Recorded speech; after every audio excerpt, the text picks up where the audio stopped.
ओम गण श्री महागणेशाय नमः। राधे राधे दोस्तों, कैसे हैं आप सब। दोस्तों, हिंदू धर्म में शरद पूर्णिमा का विशेष महत्व होता है। अश्विन पूर्णिमा को शरद पूर्णिमा के नाम से जाना जाता है।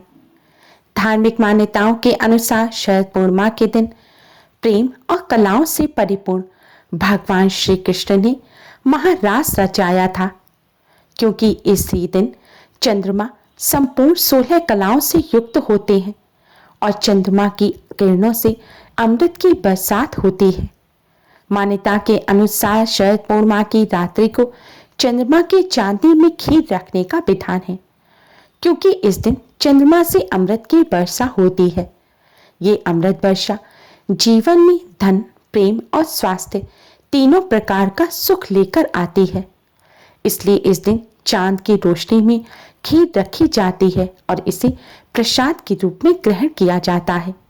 ऐसा करने से धन की देवी मां लक्ष्मी की कृपा से धन संबंधी समस्याएं दूर हो जाते हैं। भगवान श्री राधे कृष्ण की कृपा से जीवन में प्रेम आता है और निरोगी काया भी प्राप्त होती है। स्वास्थ्य अच्छा होता है। दोस्तों, शरद पूर्णिमा का खीर विशेष रूप से बनाई जाती है। राधे दोस्तों, कैसे हैं आप सब। मां लक्ष्मी को भी अत्यधिक प्रिय है। हिंदू धर्म में शरद पूर्णिमा का विशेष महत्व होता है। शरद पूर्णिमा पर ही समुद्र मंथन के दौरान पूर्णिमा के नाम से जाना जाता है। इसलिए इसे धार्मिक मान्यताओं के अनुसार शरद पूर्णिमा के मनाया जाता है। प्रेम और कलाओं शास्त्रों के अनुसार शरद पूर्णिमा की रात्रि को माता लक्ष्मी अपने रचाया था। उल्लू पर सवार होकर इसी पृथ्वी का भ्रमण करती हैं। संपूर्ण इसलिए इस दिन विशेष रूप से मां लक्ष्मी को और चंद्रमा की भोग लगाकर उन्हें अपने घर की बरसात किया जाता है। मान्यता है ऐसा करने से मां लक्ष्मी का सदैव को घर में वास होता है। इसलिए इस दिन खीर का विशेष महत्व होता है। इस दिन चंद्रमा से अमृत की शास्त्रों में एक ऐसी चीज बताई गई है जिसे शरद पूर्णिमा जीवन में खीर में अवश्य ही डाल देना चाहिए। तीनों प्रकार इस एक चीज के बिना आती है खीर अधूरी रहती है, जिससे मां लक्ष्मी का पूर्ण आशीर्वाद प्राप्त नहीं हो पाता। प्रसाद की अगर शरद पूर्णिमा पर यह एक चीज आप खीर में मिला देंगे, धन की देवी मां लक्ष्मी की असीम कृपा प्राप्त होती है दूर हो जाती है। पूरे साल भर घर में भगवान श्री राधे कृष्ण की कृपा से मां लक्ष्मी का घर में वास होता है और जिससे घर में मौजूद दरिद्रता और गरीबी हमेशा के लिए दूर हो जाती है।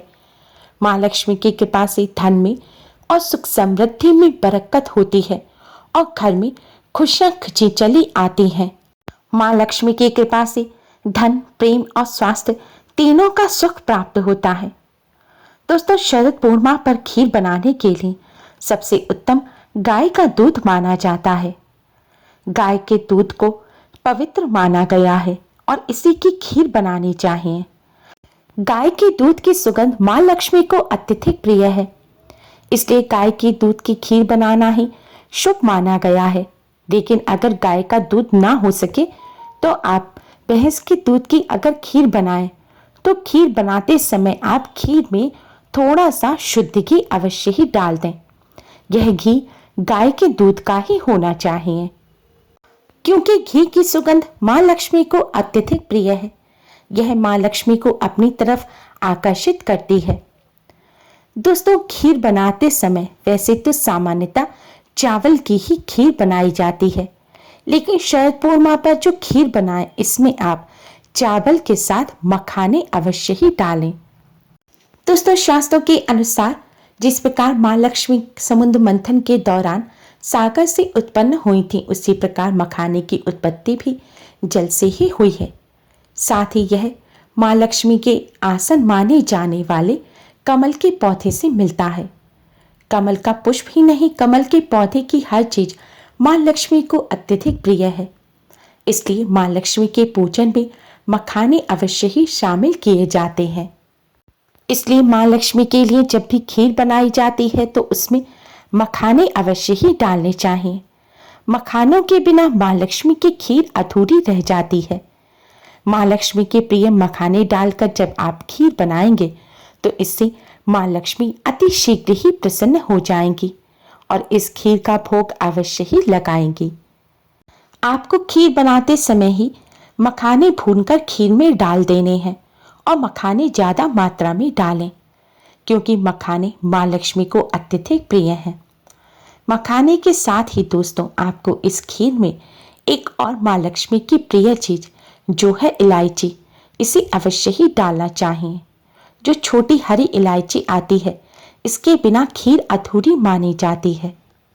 अन्य ड्राई फ्रूट्स डालना आपकी इच्छा पर निर्भर करता है, लेकिन मखाने और इलायची खीर में अवश्य ही डालने चाहिए, क्योंकि इलायची की सुगंध भी माँ लक्ष्मी को अत्यधिक प्रिय है और इलायची के बिना भी माँ लक्ष्मी की भोग अधूरा रह जाता है।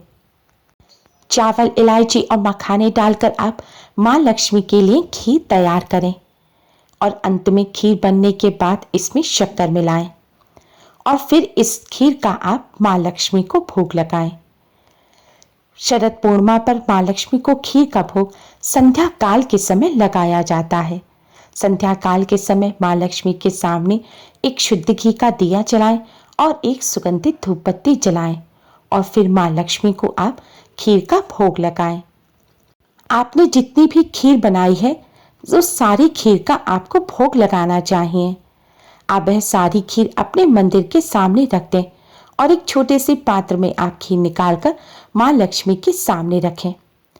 दोस्तों, माँ लक्ष्मी का पूजन भगवान विष्णु के साथ करना चाहिए, क्योंकि भगवान विष्णु के साथ अगर माँ लक्ष्मी घर में वास करती हैं तो माँ लक्ष्मी का सदैव वास होता है और माँ लक्ष्मी फिर उस स्थान को छोड़कर नहीं जाती।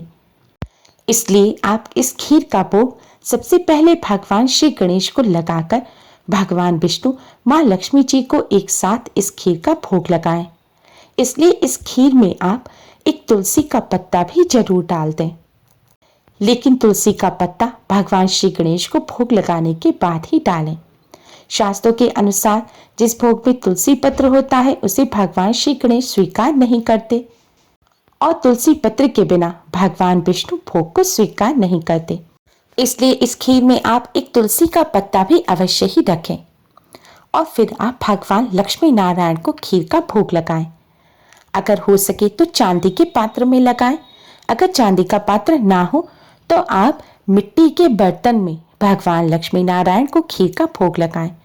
मिट्टी के बर्तन की सुगंध भी माँ लक्ष्मी को अत्यधिक प्रिय है।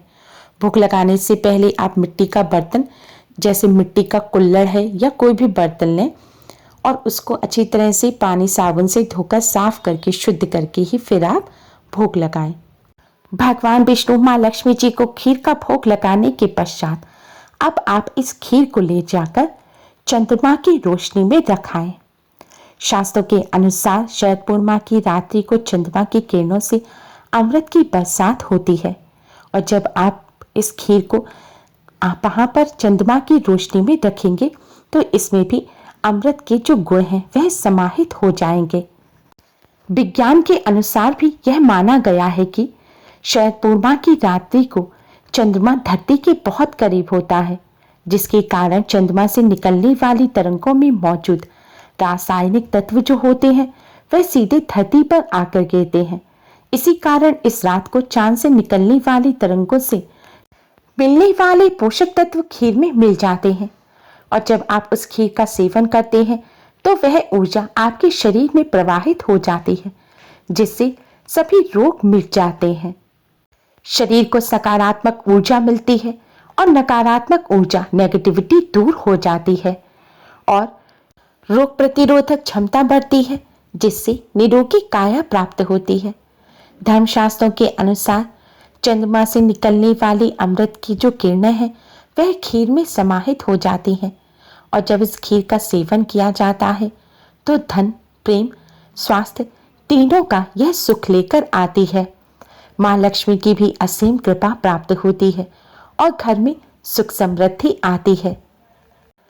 पति पत्नी आपस में इस खीर को खिलाते हैं तो उनका दाम्पत्य जीवन भी मधुर बनता है। भगवान श्री कृष्ण की कृपा से प्रेम की बरसात होती है और प्रेम संबंध अच्छे बनते हैं। खीर को चंद्रमा की रोशनी में रखते समय भी कुछ बातों का ध्यान रखना चाहिए। खीर को चंद्रमा की रोशनी में रखें तो कभी भी स्टील, पीतल, तांबे या एल्युमिनियम के बर्तन का इस्तेमाल नहीं करना चाहिए। चांद की चांदनी में खीर रखने के लिए आपको मिट्टी के चांदी के या फिर कांच के पात्र का इस्तेमाल करना चाहिए। माइक्रोवेव में यूज होने वाले जो कांच के बाउल हैं, आप उसमें भी खीर रख सकते हैं। अगर यह ना हो तो आप कुम्हार के यहाँ से एक मिट्टी का बर्तन लाकर उसको साफ कर उसमें भी खीर रख सकते हैं। लेकिन ध्यान रखें, आप इन 3 पात्रों के अलावा अन्य किसी और पात्र में खीर ना रखें। खीर रखते समय भी कुछ एहतियात जरूर बरतें। खीर को ढककर रखना चाहिए। अगर आप खुली खीर रखेंगे तो उसमें कीड़े मकोड़े आकर गिर जाएंगे। यह माँ का भोग है, माँ का प्रसाद है और यह गंदा नहीं होना चाहिए और स्वास्थ्य के लिए भी यह हानिकारक हो सकता है। इसलिए खीर को ढककर ही रखें, लेकिन किसी प्लेट वगैरह की मदद से ना ढकें।